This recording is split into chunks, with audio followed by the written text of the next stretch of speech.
1 Pedro capítulo de número 2,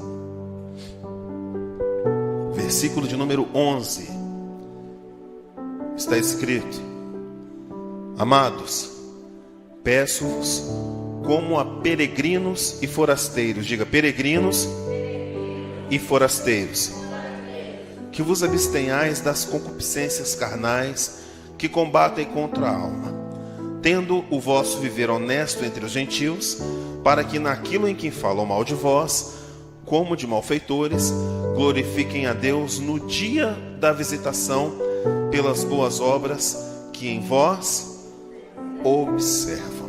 Amém? Feche seus olhos por um momento, vamos fazer uma breve oração. Senhor nosso Deus, nosso Pai, concordando, Deus, com o coração da tua serva, essa noite, Deus, eu quero colocar as nossas vidas nas mãos do Senhor, Deus, e dizer que nós viemos aqui neste lugar, Deus, único e exclusivamente para adorar ao Senhor. Nós não estamos aqui para agradar homens, Deus, nós estamos aqui para oferecer um culto ao Senhor, Deus. Portanto, nós pedimos ao Senhor que receba, Deus, a nossa adoração, os louvores que nós entoamos, Deus, nós sabemos que podemos cada vez mais melhorar, mas nós esperamos que eles cheguem ao trono do Senhor, Deus, com aroma suave às tuas narinas, meu Deus. Que nessa noite, Deus, os nossos corações, eles venham estar abertos e receptíveis à palavra do Senhor, Deus. Que a tua palavra, ela venha a ser semeada em nós, em nosso coração, Deus, assim como uma semente numa terra fértil. E que nossos corações estejam abertos, prontos para receber a boa semente da tua palavra, que é o Evangelho, Deus. Fale conosco nessa noite para a honra e glória do teu Filho amado, em nome de Jesus. Amém ou não amém? Tem alguém que está aqui que não nasceu aqui na Barra? Quem não nasceu aqui, levanta a mão, só para eu ver. 1, 2, 3, 4, 5, 6 pessoas, 7 pessoas. Tem mais uma ali que está com vergonha. É você, né, Melzinha? Ser um forasteiro, olha para cá, é algo que não é muito bem visto ou muito bem quisto, porque as pessoas, os nativos, costumam não receber muito bem as pessoas de fora, não é? Isso é normal no mundo inteiro. Para você entrar em outro país hoje, dependendo do país, é quase impossível. Se você tentar entrar nos Estados Unidos hoje sem ter curso superior, um bom emprego aqui ou uma grande empresa, dificilmente você vai conseguir passar na alfândega. É capaz de você chegar no aeroporto, de lá mesmo eles mandarem você voltar, caso você não tenha os quesitos necessários para entrar naquela pátria. O apóstolo Pedro, ele fala conosco aqui que nós estamos nessa terra de passagem, que o nosso verdadeiro lar, ele não é aqui. Por mais que nós pensemos ou vivamos dessa forma, mas a nossa verdadeira pátria, a nossa verdadeira casa, o lugar onde nós iremos passar toda a eternidade não é aqui na terra, muito menos em Conceição da Barra. Olha o que ele diz aí no verso número 11, acompanhe comigo rapidinho aí. Ele diz assim: Amados, peço-vos como a peregrinos e que vos abstenhais das concupiscências. Concupiscências são desejos exagerados da carne, que combatem contra a alma. Olha para cá. Eu acho muito interessante que depois de 20 anos que a minha esposa está aqui, ela não perdeu o sotaque. Ela fala porta, porquê. Isso é interessante. A gente sempre fica conversando que capixaba não tem sotaque, não é? E capixaba não tem sotaque. Não adianta insistir, capixaba não tem sotaque. Por mais que o mundo inteiro queira dizer que tem, não tem. Não é? Paulista fala porquê, o pessoal do Rio de Janeiro fala arrastado, fala nós. O que mais tem de sotaque aí? O povo nordestino fala, como é que é? Hã? É, fala. Enfim. Mas nós só sabemos isso porque nós vemos pela TV ou porque convivemos com alguém que tem um sotaque diferente. Mas nós não somos daqui. Nós não somos daqui. Nós temos uma casa, uma morada celestial, que a Bíblia nos ensina acerca dela. E Jesus disse: eu vou preparar lugar para vocês, para que onde eu estiver, vocês também. E ele diz: na casa do meu Pai há muitas moradas. E um dia eu quero te encontrar lá. Amém ou não amém? Quero olhar num condomínio celestial, olhar para o lado e ver que sua casa está lá. você e a sua família, porque essa é a promessa de Deus. Hoje é o Dia dos Pais, né? Comemorado por aí. E é uma grande responsabilidade sobre a vida dos pais, chamados de chefes de família. Chefe é aquele que manda, sim ou não? O chefe manda, o restante obedece. É algo muito forte, mas é assim. Se seu chefe no emprego mandar você fazer algo e você não fizer, ele te manda embora e arruma outro. É ou não é? Sim ou não? Mas a vida de um pai é um pouco diferente disso. Porque existe ex-funcionário, existe até ex-mulher, embora a Bíblia condene o divórcio. Mas não existe ex-filho e nem ex-pai.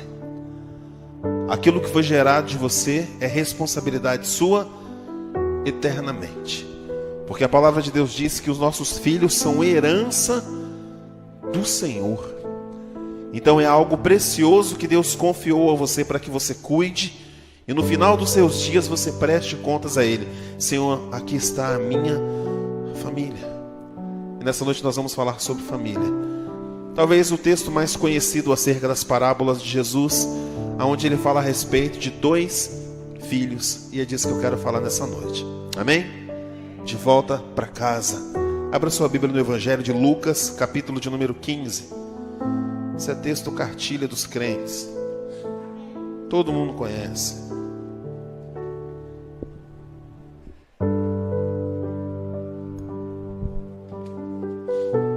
Evangelho de Lucas, capítulo de número 15.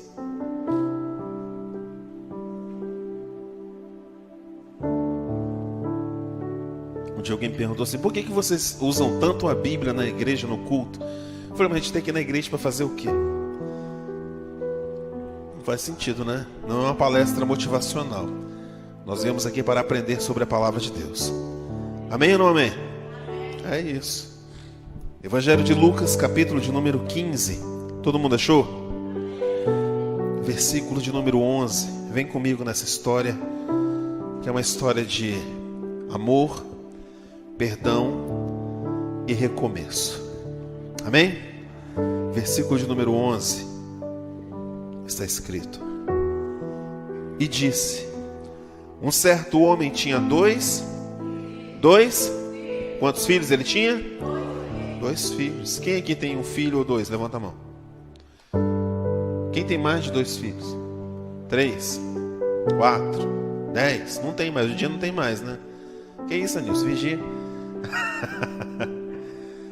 Hoje em dia as pessoas não têm mais tanto filho assim, né? Não tem, antigamente tinha.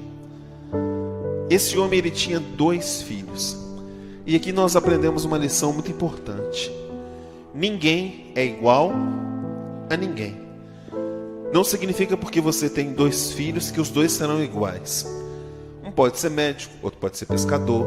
Um pode ser advogado, o outro pode ser gari. Não importa. Um pode ser o que quiser e o outro também. Não é? Há um ditado que diz que nós criamos os filhos para o mundo. Sim ou não? Sim ou não? E é um ditado errado. Porque nós devemos criar os nossos filhos para Deus. A palavra do Senhor diz: ensina a criança no caminho que deve andar, para que quando crescer, ela não se desvie. E aí começa a sua primeira responsabilidade, a criar o seu filho no caminho do Senhor. Meu filho vai para a igreja, mas ele olha para a vida da gente e fala: poxa, meu pai não vai, minha mãe não vai, o que eu vou fazer lá? Crianças não aprendem com as nossas palavras, elas aprendem com os nossos exemplos. É ou não é? Você quer ensinar algo a alguém? Faça você primeiro. É assim. Esse homem, ele tinha 2 filhos e ele criava ambos no mesmo lugar. Olha o que acontece na vida dele. Verso 12. Cris, fique rapidinho, só para tirar um.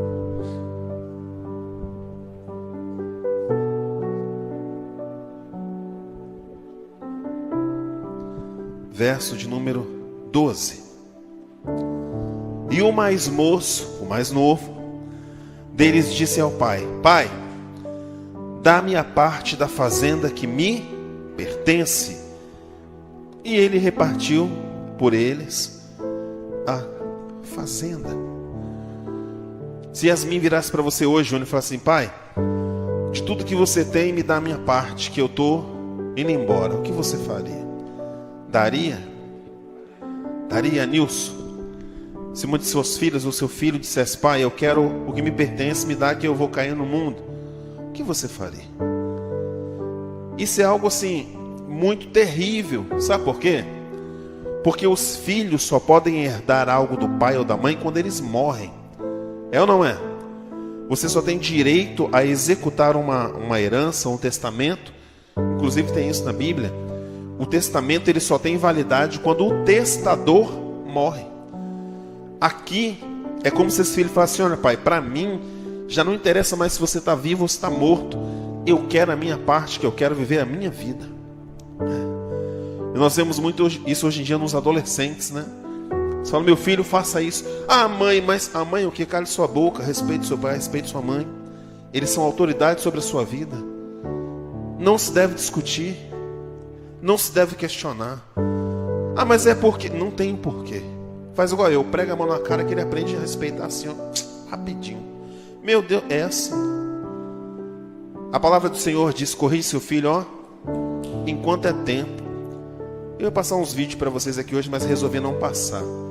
De uns filhos batendo nas mães. E filho que eu falo, uns novilhos desse tamanhozinho assim, ó. Prega a mão na cara da mãe. Para, fulano. Gente, que mundo nós chegamos. Jesus conta essa história dizendo assim, que o filho virou para o pai e falou assim: olha, não interessa se você está vivo, está morto, eu quero o que é meu. E esse infeliz plantou o que aqui para poder colher? Nada. Por mais que ele tivesse direito, mas ele não fez nada por merecer. Ele não botou R$1 ali para poder falar: me dá minha parte. Mas o pai, como um pai sábio, falou: meu filho, você quer a sua parte? Toma aqui. E olha o que acontece na vida desse rapaz, que resolveu viver a sua própria vida de acordo com o seu coração. A palavra do Senhor diz que enganoso é o coração do homem. Olha o que diz a palavra de Deus, verso 13. E poucos dias depois, o filho mais novo, ajuntando tudo. Ele não teve o pensamento de falar assim: bom, se não der certo, eu vou deixar pelo menos um restinho aqui para eu ter para onde voltar. E talvez esse seja o mal da juventude, em queimar os dias como se não houvesse amanhã. É ou não é? Não, que eu quero viver, eu quero fazer, eu quero ir. Calma. Talvez você não tenha um pai físico presente, eu falo isso para os mais novos, mas você tem um pai no céu. Um pai que cuida de você, sabe? É isso. Ele pegou o que ele tinha, tudo o que ele tinha, e vazou no mundo. Verso 13. E poucos dias depois, o filho mais novo, ajuntando tudo, partiu para uma terra longínqua e ali desperdiçou a sua, vivendo dissolutamente.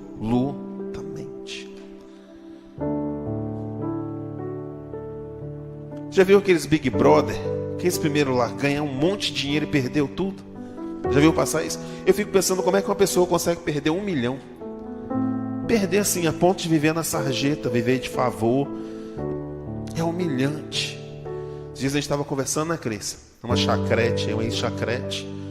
Ó, a mulher ganhou dinheiro, se prostituiu, um monte de coisa. Hoje a mulher vive de auxílio emergencial. E precisa disso. A mulher tem quase 70 anos de idade nas costas, não tem onde morar.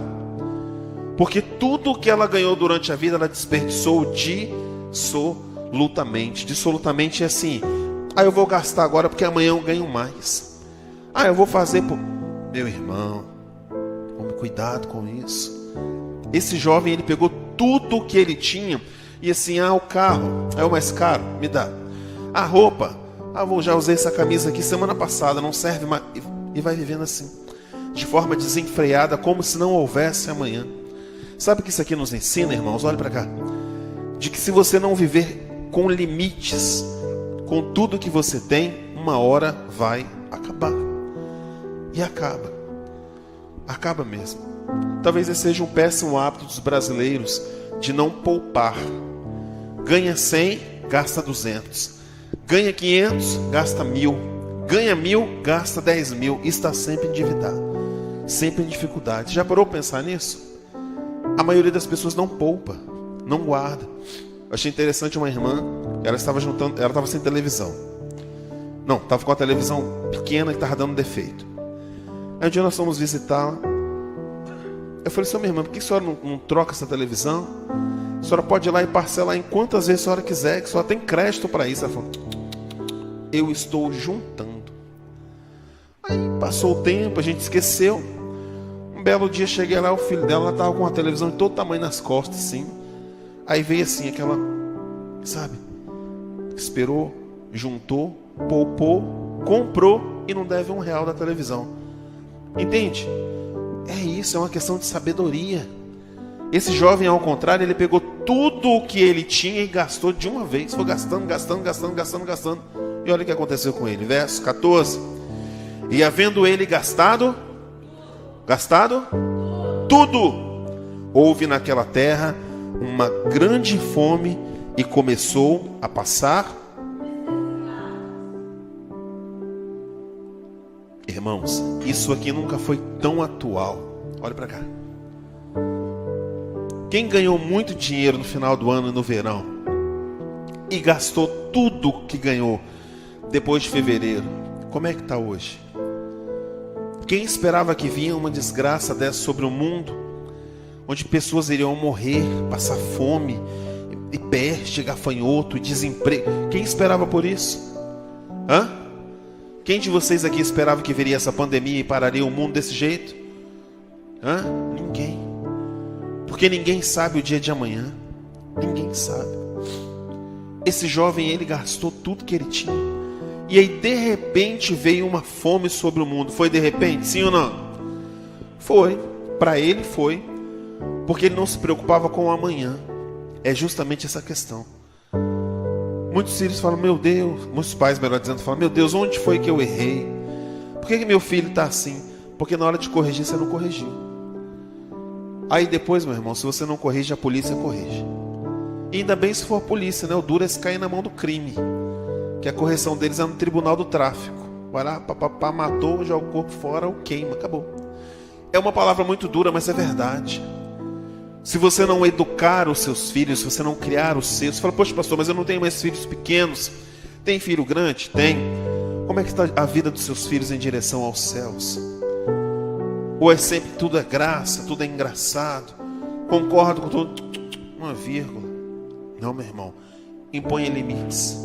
Mostre o seu Deus aos seus filhos, independente da idade que eles tenham. Mas primeiro, seja você o exemplo. Faça-se exemplo para depois cobrar de alguém. É isso.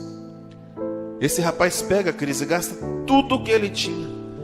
Aí do nada ele, começou a passar necessidade. Como é que uma pessoa vem de uma fazenda, gasta tanto dinheiro a ponto de passar fome? Pois foi isso que aconteceu. Verso 15. E foi, e chegou-se a um dos cidadãos daquela terra, o qual mandou para os seus campos a apacentar porcos.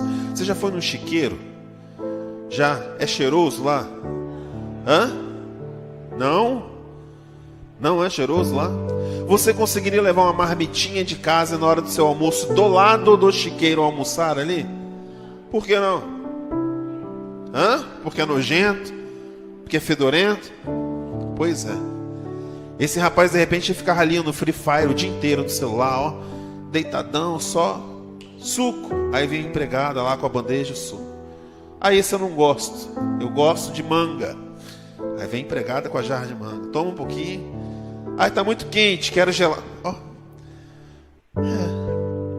Esse rapaz largou uma vida de um rei. Ou melhor dizendo, a vida de um príncipe, filho de um rei, para viver agora como alguém que tinha que cuidar de porcos. Aí você imagina, um rapaz pega o porco, leva, lava, enquanto ele está lavando aquele que tinha terminado de lavar, vai e pula na lama e está se sujando. E ele corre e pega o outro, e o filhote do porco escapa. Já viu um porco gritando? Que coisa horrível que é. Meu Deus. Enquanto ele ainda estava trabalhando, menos mal. O duro é o que acontece logo em seguida. Verso 16.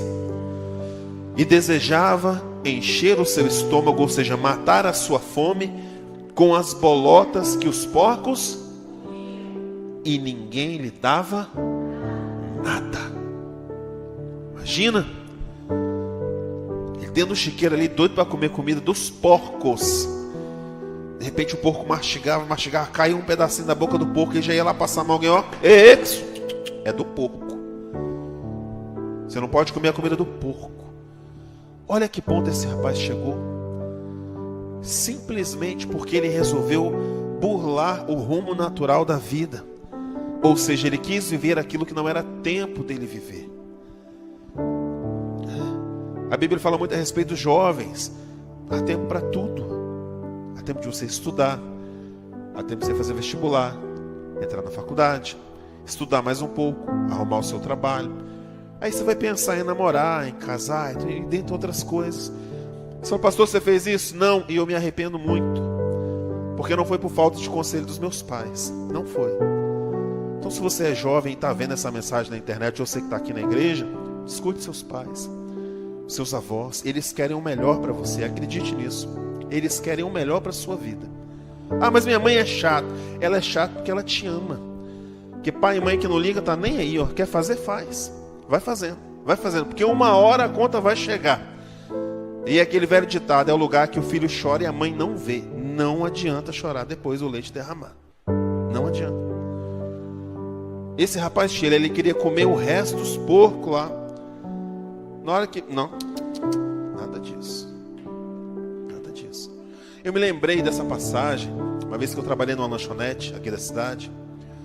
E lá nós tínhamos o direito de comer um hambúrguer e um suco de limão ou de caju, que era o resto que tinha. Só, todo dia. Aí eu fiquei, meu Deus, mas a gente fazia aqueles lanches bonitos, levava na mesa do cliente, mas não podia comer. Aí de vez em quando a gente pegava resto de lanche bom, tirava a parte ali que o cliente tinha mordido e comia. Porque a gente ficava com fome ali. É terrível isso, né? Mas eu me lembrei, falei, eu não precisava estar aqui se eu tivesse ouvido os meus pais. Até que me submeter a isso. Imagina. Parece absurdo isso que aconteceu, mas isso aconteceu comigo. Eu tenho um primo que hoje não mora aqui, ele me disse, ele estava até aqui ontem, a gente estava conversando. Ele disse que quando ele resolveu sair daqui da cidade, mudar, ele trabalhava à noite e não recebia todo dia, recebia no final de semana. Ele falou assim, olha, eu não tinha nada. Fechava o restaurante, eu ia para trás do restaurante, na lixeira, para pegar resto de marmita e levar para casa e comer. Porque eu tinha vergonha de comer na rua. Hoje, graças a Deus, ele está muito bem. Mas não precisava ter passado por isso. Sabe? Assim como você não precisa. Você é filho de Deus. Você não precisa viver de migalhas espirituais. Viver sempre no sofrimento, na pobreza, na miséria, na doença. Você é filho de Deus. Aí a gente fala assim, feche seus olhos, adora a Deus. Aí você está rindo. Está pensando, sabe, Deus no futebol. Nós estamos aqui para adorar a Deus. E acredite, Ele está ouvindo a nossa adoração, aquilo que sai do nosso coração. Eu não me importo se é minha mulher, se é meu filho, quem está do meu lado, eu quero adorar a Deus. O resto que se lasca. Se o telefone tocar, ele toque, depois eu atendo. Pode ser o presidente da república, eu atendo ele depois. Ele não é mais importante que Deus. Este momento é o momento de adorar a Deus. Amém ou não amém? O rapaz vai e perde tudo, deseja comer comida de porco. Verso 17.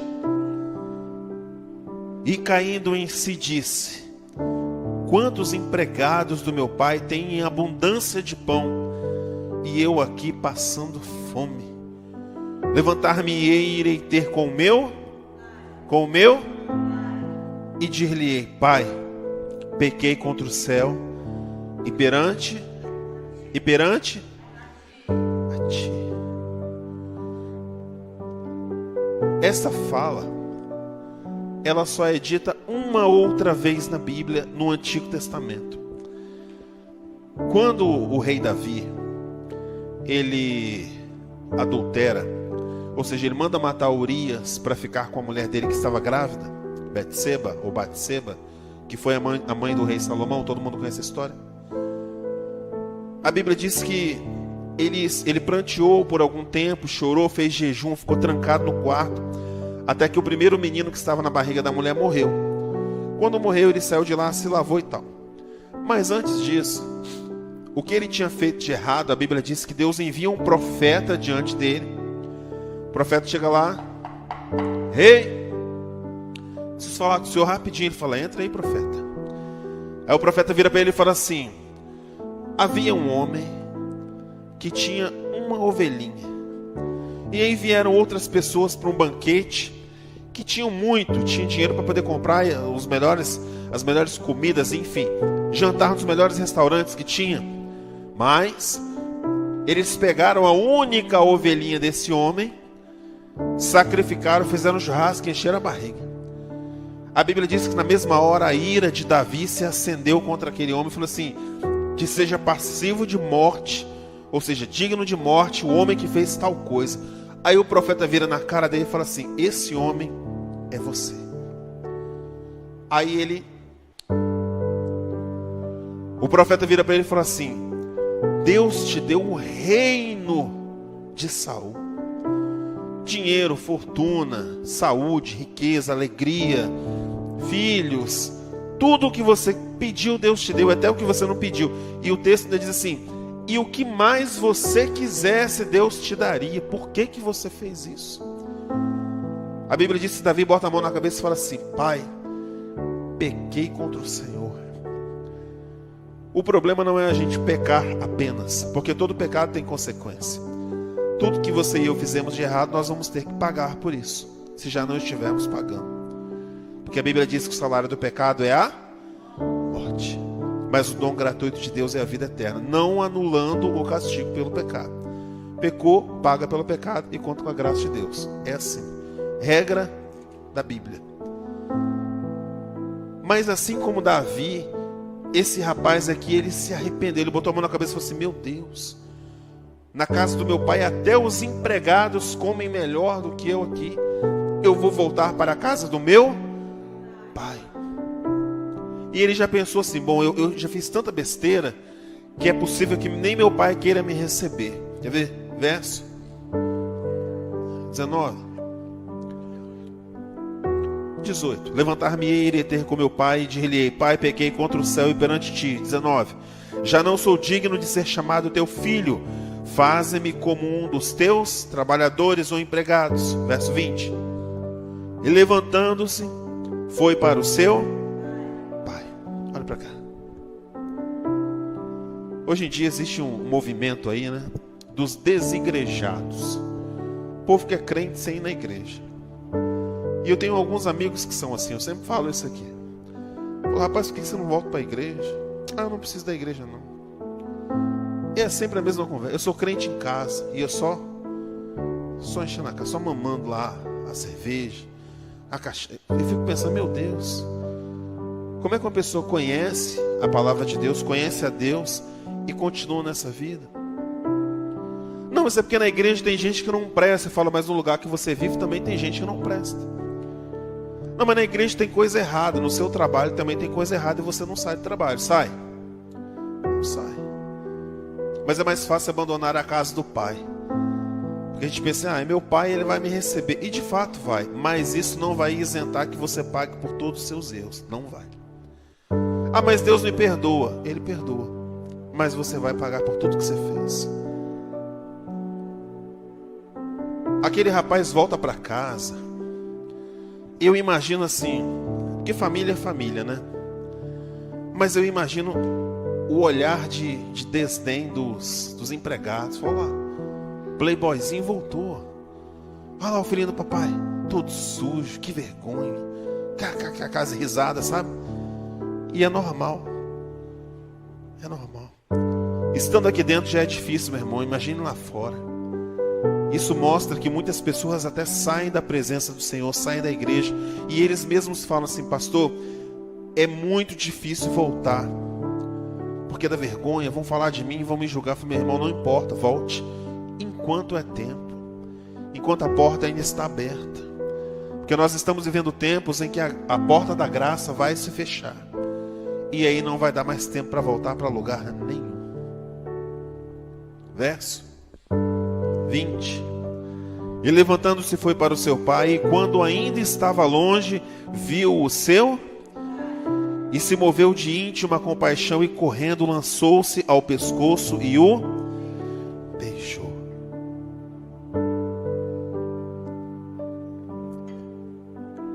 Eu acredito que esse pai esperava que esse menino um dia fosse voltar.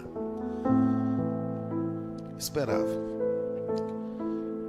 Talvez a atitude dele fosse assim: meu Deus, eu vou chegar em casa e vou ter que dizer para meu pai tudo que ele tinha ensaiado.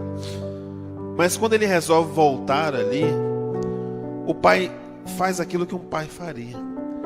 Ele não quer saber se o filho errou, não quer saber de quanto dinheiro ele perdeu. Ele apenas quer receber o seu filho de volta. Ontem eu vi na televisão, rapidinho, um pai que parou de falar com o filho por causa de uma dívida de dinheiro. E ele já não se falava. Fiquei pensando, falei, meu Deus, se esse menino morre, como é que fica a cabeça desse pai pro resto da vida? Eu parei de falar com meu filho por causa de dinheiro. Agora, nem todo o dinheiro do mundo pode trazer a vida dele de volta, sabe? Portanto, por isso que esse pai aqui, ele não se importa. Ele simplesmente recebe o seu filho. Quer ver? Verso 21. E o filho lhe disse: pai, pequei contra o céu e perante ti, já não sou digno de ser chamado teu filho. Mas o pai disse aos seus servos: trazei depressa a melhor roupa e vesti-lo, e pondo-lhe um anel na mão e sandálias nos pés. E trazei o bezerro cevado e matai-o, e comamos e alegremo-nos, porque este meu filho estava morto. Peraí, mas alguém disse para esse pai que o menino tinha morrido? Sim ou não? Sabe o que isso quer dizer? Longe da casa do pai não há vida. Não há vida. Já cansei de ouvir: nossa, mas desde que eu saí da igreja minha vida melhorou. Aí você vê, tomou fama de puta, vive trocando de macho em macho. O sujeito vive de mulher em mulher, e vive no forró, e na cachaça. Eu fico falando, gente, que vida é essa? Que vida boa é essa que esse povo quer? Eu não quero uma vida dessa. Honestamente falando, Deus me livre. Como diz Lauriette, sofrer com Cristo é melhor do que errar. Quem quiser sair, que saia. Eu fico com meu Deus. Não, porque quando eu era crente eu não podia fazer isso, não podia fazer aquilo. Agora eu posso. Você sempre pôde. Qualquer um aqui de vocês pode abrir uma garrafa de cerveja e encher a cara. Pode. Pode trair, pode adulterar, pode fazer o que você quiser. A Bíblia diz: tudo me é lícito, ou seja, eu posso fazer todas as coisas, mas nem todas me convêm. Nem tudo me convém. Aos filhos de Deus não convém tudo que vocês estão cansados de saber. A pergunta é: por que a gente não larga o pecado? Não tem jeito. Não tem jeito. Ou você abandona a identidade de filho de Deus e fala assim: olha, a partir de hoje eu não quero mais ser filho de Deus, vou viver minha vida de pecado. Beleza. Aí é você com Deus. Se Ele ainda te der vida para que você volte, e eu espero que dê, você volte. Se não, conte com a sorte. Mas é necessário decidir. Esse rapaz precisou perder tudo e viver uma pandemia na vida dele. Passar fome, vergonha, necessidade. Mas ele ainda teve como voltar. Verso 24. Porque este meu filho estava morto e reviveu. Tinha se perdido e foi achado. E começaram a alegrar-se. Que bom que ele voltou, sim ou não? Sim ou não? Sim ou não, irmãos? Mais ou menos, né? Porque nem todo mundo vai se alegrar com a sua volta. Nem todo mundo vai se alegrar quando aqueles que estão desviados lá fora vierem para a casa de Deus. Não vão. Nossa, mas ela roubou o marido de fulana. Nossa, deu um tombe fulano lá e tá. E nós somos os primeiros a julgar. Sim ou não? Somos. Isso não é novidade. Verso 25. E o seu filho mais velho estava no campo. E quando veio e chegou perto da casa, ouvindo a música e as danças, e chamando um dos servos, perguntou-lhe o que era aquilo. E ele disse: veio teu irmão e teu pai matou o bezerro cevado, porque o recebeu são e salvo. Mas ele se indignou e não queria entrar. E saindo o pai, insta com ele. Mas, respondendo ele, disse ao pai: eis que te sirvo há tantos anos, sem nunca transgredir o teu mandamento, e nunca me deste um cabrito para alegrar-me com os meus amigos. Vindo, porém, este teu filho, ele não disse este meu irmão, é este teu filho. Ou seja, esse cara, para mim, morreu, continua morto. Desperdiçou a tua fazenda com as prostitutas, mataste o bezerro cevado. E ele lhe disse, o pai disse para o filho: filho, tu sempre estás comigo, e todas as minhas coisas são tuas. A gente às vezes não aproveita daquilo que nós temos de Deus, porque preferimos viver assim, ou como os filhos que estão fora da presença de Deus, embora o corpo esteja aqui dentro. E isso é algo muito sério. Eu te falo com todo o amor do coração. Se você decidiu ser cristão, seja cristão. Seja crente de verdade. Para que as pessoas olhem para você e falem assim: nossa, eu conheci fulano e hoje fulano realmente serve a Deus. Sabe? Enquanto há pastores, pregadores, a Bíblia diz assim: apresenta-te diante de Deus como quem não tem do que se envergonhar. Isso é importante. Isso não quer dizer que ninguém seja perfeito, mas a gente deve tentar. Pelo menos tentar. De vez em quando eu erro com os meninos lá em casa, principalmente com o Marcelo. Depois eu vi, Marcelo não, ele nunca me respondeu na vida. Ele está comigo já tem quase 10 anos. Já tem 10 anos, né? E aí eu falo, poxa, eu não devia ter falado. Eu chamei no cantinho: Marcelo, me desculpa, me perdoa, eu estava nervoso. E aí daqui a pouco a gente está se mordendo, se lambendo, fazendo brincadeira, botando apelido. Sabe? É assim. É nós reconhecermos o nosso erro e vivermos de fato. Essa semana eu estive com o João, meu amigo, João policial. E nós estávamos relembrando as histórias do passado. Falei: João, esse ano fez 21 anos que você me apresentou ao Senhor Jesus. E eu tenho orgulho de chamá-lo de amigo, porque me levou apenas a coisas boas. Cheguei na casa dos pais dele, a mãe dele me recebeu com uma festa. Não, vamos tomar um café, não sei o que e tal. E eu parei para pensar, gente, isso não tem preço. Porque é como se estar em casa, sabe? Por isso a Bíblia diz que às vezes há amigos mais chegados que irmãos. Porque eu posso olhar e falar assim: independente do que aconteça, eu posso contar com essa pessoa. Mas às vezes nós olhamos para o lado, dentro da nossa própria igreja, e não podemos dizer a mesma coisa. É ou não é? Às vezes o irmão está doente do seu lado, você não sabe. Está passando necessidade, a gente não sabe. Está precisando de alguma coisa e a gente não sabe, porque a comunhão dentro da casa do Pai, ela se tornou difícil. Sabe? Talvez seja o momento de nós revermos a nossa postura de cristãos e dizermos assim: nós somos realmente irmãos? Somos irmãos. Porque ser irmão não basta apenas ser filho do mesmo pai e ter o mesmo sangue. Tem que praticar as mesmas coisas, os mesmos princípios.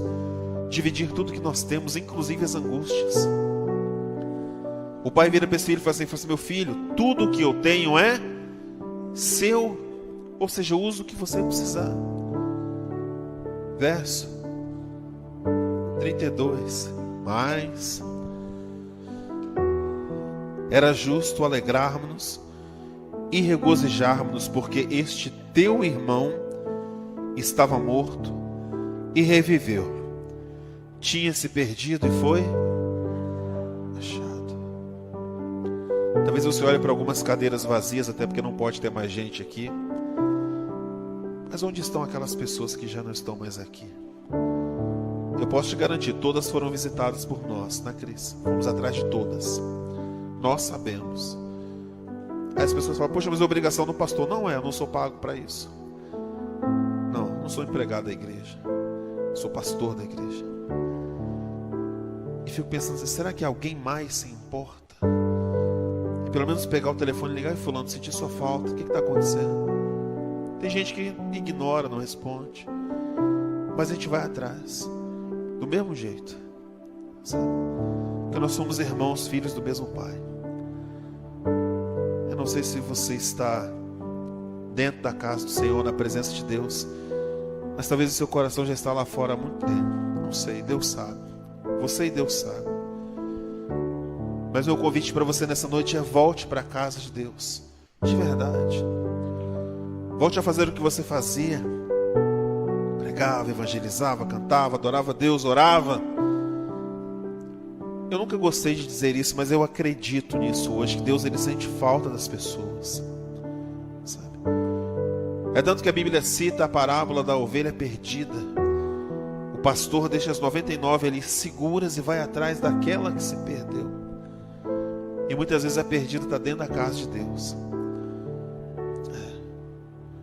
Essa é uma noite que nós temos de refletir acerca disso. Eu quero te dizer que você tem um Pai e Ele ama e cuida de você, amém?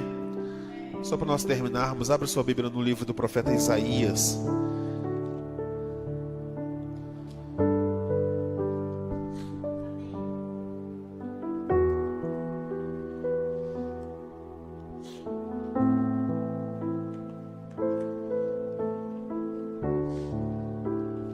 Capítulo de número 49. Só conferir se a referência está certa aqui.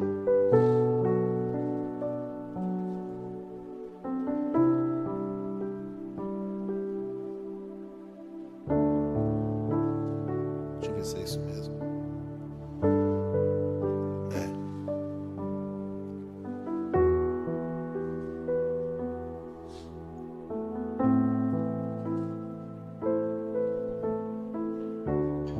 Travou aí, Hillary?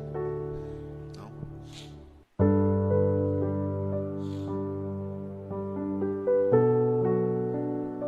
Todos acharam?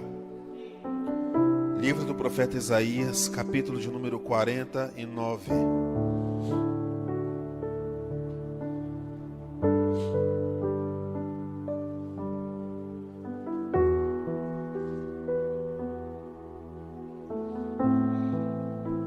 Versículo de número 15, está escrito: pode uma mulher esquecer tanto do filho que cria, como que se não... Pode uma mulher esquecer-se do filho que cria, que se não compadeça dele, do filho do seu ventre? Mas, ainda que essa se esquecesse, eu, todavia, não me esquecerei de ti. Eis que na palma das minhas mãos te tenho gravado, e os teus muros estão continuamente perante mim. Essa é a palavra de Deus para a sua vida. Você fala: poxa, mas meu pai já morreu, ou me abandonou, ou não me tratou bem quando eu era jovem. Não importa. Perdoe. E lembre-se que você tem um Pai no céu, que ainda que o mundo inteiro se esquecesse de você, Ele jamais se esquecerá de você. Amém? Feche seus olhos por um momento. Gostaria que todos fechassem os olhos. Coloque a mão no seu coração.